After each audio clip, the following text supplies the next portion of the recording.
ထိုင်းနိုင်ငံရဲ့တနေရာကဘောက်စင်းပြိုင်ပွဲမှာထိုင်းဖိုက်တာတယောက်နဲ့မီယာတာကထိုးသက်နေခဲ့ပါတယ်။မီယာတာကထိုင်းဖိုက်တာကိုနှစ်ခါတောင်နော်ဒေါင်းလုပ်ခဲ့တဲ့အပြင်အမတ်တွေလည်းပို့ပြီးရခဲ့ပေမဲ့ပွဲပြီးသွားတဲ့အခါဒိုင်တွေရဲ့ဗလိုက်မှုကြောင့်ဒရောဖြစ်ပြီးတည်ရကြသွားပါတယ်။မီယာတာရဲ့အဖေတို့ကမတရားကြောင်းပြောတော့ထိုင်းလူမျိုးတွေကမတရားရင်အိမ်မြန်သွားကြဆိုပြီးအမိုက်တွေနဲ့ပြစ်ပေါက်တာကြောင့်မီယာတာကောင်ထိခိုက်သွားပါတယ်။ဒီလိုမျိုးဗလိုက်မှုတွေကပြည်တွင်းရောပြည်ပမှာပါရှိရကြောင်းဘာမှမတက်နိုင်ပဲဒီပွဲကမရှိပါနဲ့ထိုးခဲ့ပြီးနောက်ပထမဆုံးပြန်ထိုးတဲ့ပွဲဖြစ်ပါတယ်။အီဘိုကသာရန်ကင်းအဆင့်5ကလူကိုအနိုင်ရခဲ့ပေမဲ့မီယာတာကတော့ထိုင်းကတိရောက်လာခဲ့ပြီးမှတည်ရလန်းနဲ့ရင်ဆိုင်နေရတာကြောင့်ကိုဘဝင်မကြပဲဖြစ်နေရပါတယ်။အခုဆိုရင်ထိုင်းကိုရောက်လာတာ2လရှိပြီဖြစ်ပြီးအစားအသောက်ပိုင်းမှာအဆင်ပြေပေမဲ့အပူချိန်ကတော့သူတို့အတွက်ပြင်းထန်လွန်နေပါတယ်။ပြင်းထန်တဲ့အပူချိန်ကအပြေးလေးကျနေတဲ့မီယာတာကိုချွေးအများကြီးထွက်စေပေမဲ့ဝိတ်ထိန်မှုအတွက်ခက်ခဲနေပါသေးတယ်။ထိုင်းနိုင်ငံရဲ့ဖေသာဝိတ်တန်းမှာအရက်9ဘစ်ခုမြင့်တဲ့ပေါက်စားတွေရှိပေမဲ့မီယာတာကသူတို့နဲ့ထိုးဖို့ခန္ဓာကိုယ်ဝိတ်မကိုက်ညီပဲဖြစ်နေပါတယ်။မီယာတာရဲ့ခန္ဓာကိုယ်အတွက်လိုက်ဝိတ်တန်းကအကောင်ဆုံးဖြစ်ပေမဲ့ဖေသာဝိတ်တန်းကပေါက်စားတွေနဲ့ထိုးဖို့ဆိုရင်ဝိတ်ချဖို့လိုအပ်ပါတယ်။ဒါပေမဲ့မီယာတာရဲ့ခန္ဓာကိုယ်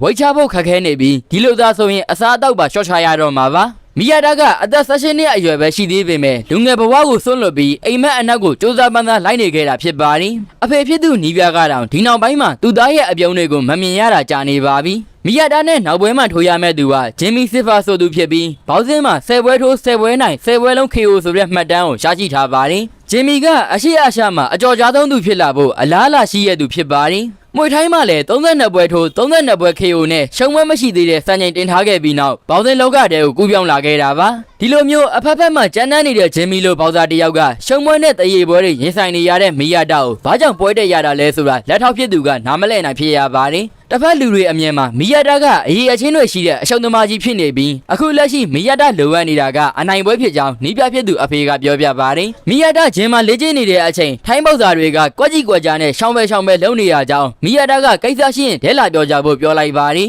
ဒါပေမဲ့ဘာသာစကားအခက်အခဲရှိနေတဲ့အကြောင်းဂျပန်စကားနားလည်တဲ့ဘောက်စားကိုသူတို့တွေဘာတွေပြောနေကြတာလဲဆိုတာမေးလိုက်ပါတယ်ထိုင်းဘောက်စားတွေကဂျပန်လူမျိုးတွေမှာစာလောင်မှုမရှိဘူးဆိုပြီးပြောနေကြကြတာပါတမန်တဲ့ပြိုင်ပန်နဲ့တိုက်ခိုက်ရမယ်ဆိုရင်ပတ်စံပိုရနိုင်တာကြောင့်ထိုင်းဘောက်စားတွေကအန်နီရဲကိုရင်ဆိုင်ကြပေမဲ့ဂျပန်တွေကတော့ရှောင်ပြေးတယ်ဆိုပြီးပြောနေကြကြောင်းဂျပန်စကားပြောတတ်တဲ့ဘောက်စားကပြောပြပါတယ်အဲ့ဒီဘောက်စားကတော့မီယာတာကိုရှောင်ပြေးတယ်လို့မထင်ပဲတမန်လုံးတဲ့ဂျင်မီကမီယာတာအတွက်ရင်ဆိုင်ဖို့မဖြစ်နိုင်တဲ့ပြိုင်ပွဲဆိုပြီးပြောပြပါတယ်တကယ်တမ်းမှာတော့ဂျင်မီဘက်ကပွဲတက်ထားတဲ့အကြောင်းနီးပြဖြစ်သူအဖေကမီယာတာကိုလုံးဝမပြောပြပဲပွဲရှောင်နေတာဖြစ်ပါတယ်။အဲ့ဒါအပြင်မီယာတာရဲ့ခန္ဓာကိုယ်ဝိတ်ထင်ရခတ်တဲ့ပြဿနာကိုဖြေရှင်းဖို့နောက်ပွဲကျရင်ဂျူနီယာလိုက်ဝိတ်တန်းမှာထိုးရမယ်ဆိုပြီးနီးပြကပြောပါတယ်။မီယာတာကဝိတ်ထင်ရတာလွယ်သွားရင်တကယ်အမြန်နှုံနဲ့ခွန်အားတွေကိုထုတ်ထုတ်နိုင်မှာဖြစ်တာကြောင့်ဖေသာဝိတ်တန်းကိုပဲဖက်တွယ်မထားဖို့ပြောပါတယ်။မီယာတာအတွက်တော့ဖေသာဝိတ်တန်းကိုဖက်တွယ်ထားဖို့လိုအပ်နေပြီးဘောက်စင်းလောကမှာခြေချလိုက်တုန်းကသူ့မှာစိုးရိမ်စရာတွေမရှိခဲ့ပါဘူး။ပြက်သားနဲ့တက်သွားဖို့ပဲစိတ်ထဲမှာရှိခဲ့ပေမဲ့အခုတော့သူကောင်းတဲ့ကိုတစုံတစ်ယောက်ကအတင်းတိုးဝင်လာနေပါတယ်။မီယာတာကသူ့ကိုရှောင်သွားလိုက်ရင်ကိုရှောက်ရမယ့်လမ်းပေါ်ကအရာအလုံးကိုပါရှောင်နေရမှာဖြစ်တာကြောင့်ရှောက်ရမယ့်လမ်းကပိုရှိသွားနိုင်ပါတယ်။လက်ရှိမှာဂျင်မီကသူ့ထက်တာလွန်နေပြီးအနိုင်မယူနိုင်မှသိပေမဲ့ကိုအရှင်းမှာရှိတဲ့ပြိုင်ပွဲစီကနေရှောင်ပြေးနေရင်ခက်ခဲတဲ့ဝိတ်ထိန်မှုကနေထွက်ပြေးနေရင်ဒီလောကကြီးမှာသူလုံးနိုင်တဲ့အရာရှိတော့မှမဟုတ်ဘူးဆိုပြီးမီယာတာကပြောပါတယ်။အဲဒါကြောင့်ရှောင်မပြေးချင်တော့ဘူးလို့ပြောပေမဲ့နီးပြကတော့ဂျင်မီနဲ့မီယာတာတို့ရဲ့ကွာခြားချက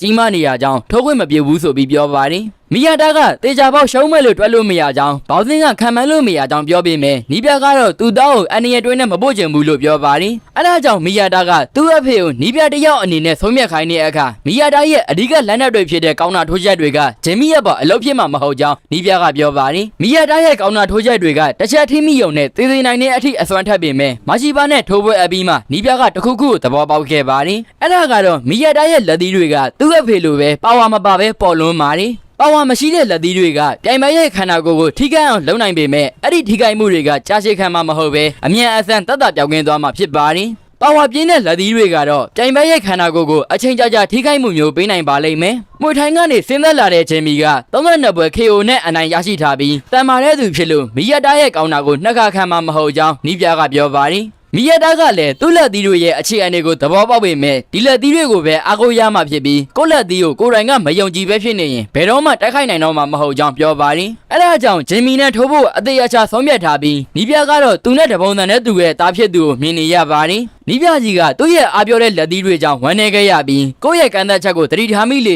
ကိုယ့်ရဲ့မာနကကြိုးဝိုင်းထဲကိုတွန်းပို့လေဖြစ်ခဲ့ရပါတယ်မီယာတာလည်းအခုလိုခံစားနေရမယ်ဆိုတာနီးပြကြီးကသိနေပြီးတစ်ဖက်မှာတော့ဆရာကြီးဂျင်မီကသူနဲ့အစမ်းထိုးတဲ့သူကိုအမုတ်ချိပြစ်လိုက်ပါတယ်ဂျင်မီကသူ့ရဲ့အရေးအချင်းတွေကိုမှွေထိုင်းမှာကလေးကတက်တည်ပြခဲ့ပြီးကဘာတဝိုင်းရဲ့အတိမတ်ပြူတာကိုခံရဖို့ဘောင်စင်လောကတွေကိုဝင်ရောက်လာတာဖြစ်ပါတယ်အဲဒါကြောင့်ထိုင်းလူမျိုးတွေကဂျင်မီရဲ့ပေါ်မျှော်လင့်ချက်တွေယုံကြည်ချက်တွေရှိနေပါတယ်မီယာတာကသူ့ရဲ့ကောင်တာတွေသာဂျင်မီရဲ့ပေါ်အလုံးမဖြစ်ခဲ့ရင်ရုပ်သိမ်းတဲ့ဗျူဟာတွေကိုစဉ်းစားရင်းရှယ်လိုဘောင်စစ်လေ့ကျင့်နေခဲ့ပါတယ်အမှန်နဲ့တော့မဟုတ်ပဲ KO နဲ့အနိုင်ရဖို့လိုအပ်နေတာဖြစ်ပြီးအချိန်ဂျပန်စကားပြောတတ်တဲ့ထိုင်းပေါက်သားကမီယာတာရဲ့ရှယ်လိုဘောင်စစ်ကိုမြင်လိုက်ရတော့အထင်ကြီးမိနေပါတယ်မီယာတာရဲ့လက်သီးတွေကမမြင်ရနိုင်လောက်တဲ့အထိမြန်ဆန်တာကြောင့်ခြုံထက်နေတဲ့ဓာတ်တစ်ချောင်းလိုပဲဆိုပြီးပြောပြပါတယ်မီယာတာကသူ့အရှိမလေ့ကျင့်နေတဲ့ကလေးတွေကိုမြင်တော့ဂျင်မီလည်းဒီလိုမျိုးနဲ့အစားပြုခဲ့တာလားဆိုပြီးမေးပါတယ်ဂျီမီကထိုင်းကလေးတွေကိုအိမ်မက်တွေရှိလောက်လမ်းပြပေးခဲ့တဲ့ပေါက်သားဖြစ်ပြီးလူတိုင်းကသူ့ကိုအားကျနေကြရကြောင်းထိုင်းပေါက်သားကပြောပြပါတယ်ထိုင်းနိုင်ငံမှာဂျင်မီကိုကလေးအဆက်ခွေအစုံကြိုက်နေကြတာကြောင့်ဒီနိုင်ငံအတွက်မီယာတာကလူဆိုးလို့ဖြစ်နေပါတယ်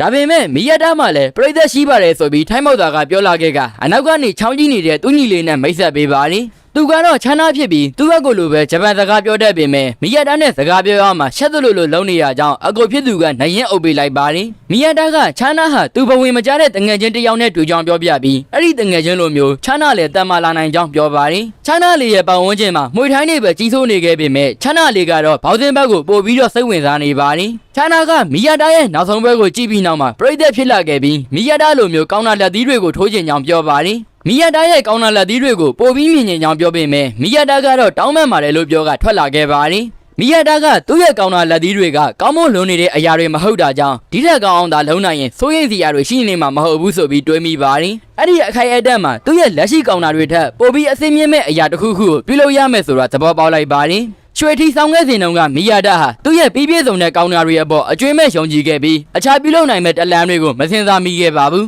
အခုလိုကြက်တဲနေတဲ့အချိန်မှာတော့လက်ရှိကောင်းတာတွေထက်ပိုပြီးကောင်းမဲ့အရာကိုဖန်တီးရမယ်ဆိုတာသတိပြုမိနေပါတယ်သူဖန်တီးမဲ့အရာကလက်ရှိထက်ပိုကောင်းရမယ်တိကျရမယ်အပြင်းရမယ်အစွမ်းထက်လွန်တာကြောင့်တေချာထိမိရနဲ့ပြိုင်ဘက်ကိုလဲကျသွားစေရမယ်ကောင်းတာတွေအားလုံးကိုကြော်ဖြတ်မဲ့အစင်းမြင့်ကောင်းတာတစ်လုံးဖန်တီးဖို့မီယာတာကဆုံးဖြတ်လိုက်ပါတယ်နီးပြကြီးနဲ့သူ့ရဲ့လက်ထောက်တို့ဂျင်မီအကြောင်းပြောနေကြတဲ့အချိန်ချွေးထုတ်ခန်းထဲကနေမီယာတာအခုထိထွက်မလာသေးရကြောင်းစိတ်ပူပြီးသွားကြည့်ကြပါတယ်ပင်မမီအတွေးလုံးနေတဲ့မီယာတာကတော့ချွေးထုတ်ခန်းထဲမှာအိပ်ပျော်သွားတာဖြစ်ပြီးမစားမတော့ပဲလေ့ကျင့်ရေးတွေအဆက်မပြတ်လုပ်နေကြတာအခုထိဝိမချနိုင်ပဲဖြစ်နေရပါတယ်မီယာတာမှာဂျင်မီနဲ့ဆယ်ဂျီထိုးဖို့စတာမီနာမရှိတဲ့အပြင်သူ့အတွက် KO ဆိုတဲ့အရာကြီးကိုလုံးဝလိုအပ်နေပါတယ်အချိန်မိုးတွေတဲထန်းစွာရွာချလာတာကြောင့်မီယာတာကိုအိမ်မမိစေခြင်းနဲ့ခြာနာကထီပေးဖို့အနောက်ကနေလိုက်လာပါတယ်ဒါပေမဲ့လေ့ကျင့်နေတဲ့မီယာတာကတော့တကူလုံးဆိုရွှဲနေပြီဖြစ်ပါတယ်ဂျပန်လူမျိုးတွေကပျော်ရွှင်တတ်တဲ့လူမျိုးတွေဖြစ်ပေမဲ့မီယာတာပြောင်းတာကိုတော့တခါမှမမြင်ဘူးကြောင်းခြာနာကပြောပါတယ်ဂျပန်လူမျိုးတွေမှာအောင်မြင်ဖို့အတွက်လိုအပ်တဲ့ဆာလောင်မှုမျိုးမရှိရကြောင်းမီယာတာကဂျင်မီကိုနိုင်မှာမဟုတ်ဘူးဆိုပြီးဂျင်ကပေါက်သားတွေကအတင်းတုံနေတာကိုခြာနာကကြားခဲ့ရပါတယ်ဒါပေမဲ့မီယာတာကတော့ဖေသာဝိတ်တန်းမှာစတ်ထုံနိုင်ဖို့အစမစားရေမတော့ပဲဝိချနေတာကိုခြာနာကလည်းမြင်နေရတာဖြစ်ပါတယ်အဲဒါကြောင့်ဂျပန်လူမျိုးဖြစ်တဲ့မီယာတာဟာထိုင်းပေါက်သားတွေထက်တောင်ဆာလောင်မှုတွေပြင်းပြနေကြောင်းခြာနာကပြောပါတယ်ထိုင်းလူမျိုးတွေကြိုးဝိုင်းနဲ့ဝင်နေဆိုတာပတ်စံလိုချင်လို့ဖြစ်ပါတယ်မီယာတာဒီလောက်ထိပင်မစင်ရဲနေရတောင်ကျိုးဝိုင်းထဲကိုဝင်ဖို့စူးစမ်းနေရကြောင်းဘာကြောင့်လဲဆိုပြီးခြာနာကမေးပါတယ်ခြာနာလေးကမီယာတာရဲ့နာကျင်နေရတဲ့ပုံစံကိုမကြည့်ရပဲဖြစ်နေတာဖြစ်ပြီးမီယာတာကဘောက်ဆာတယောက်အဖြစ်သာဆက်ရှိနေနိုင်အောင်မဲ့ဆိုရင်ရေမောနိုင်မဲ့အချိန်တစ်ခုကိုရောက်ရှိလာလိမ့်မယ်ဆိုပြီးယုံကြည်ထားပါတယ်အော်စီယာကောင်းတဲ့ကောင်းတာလက်သီးတွေကိုမြင်မြင်လားဆိုပြီးမေးတဲ့အခါခြာနာလေးကလည်းမြင်မြင်နေဆိုပြီးဖြေခဲ့ပါတယ်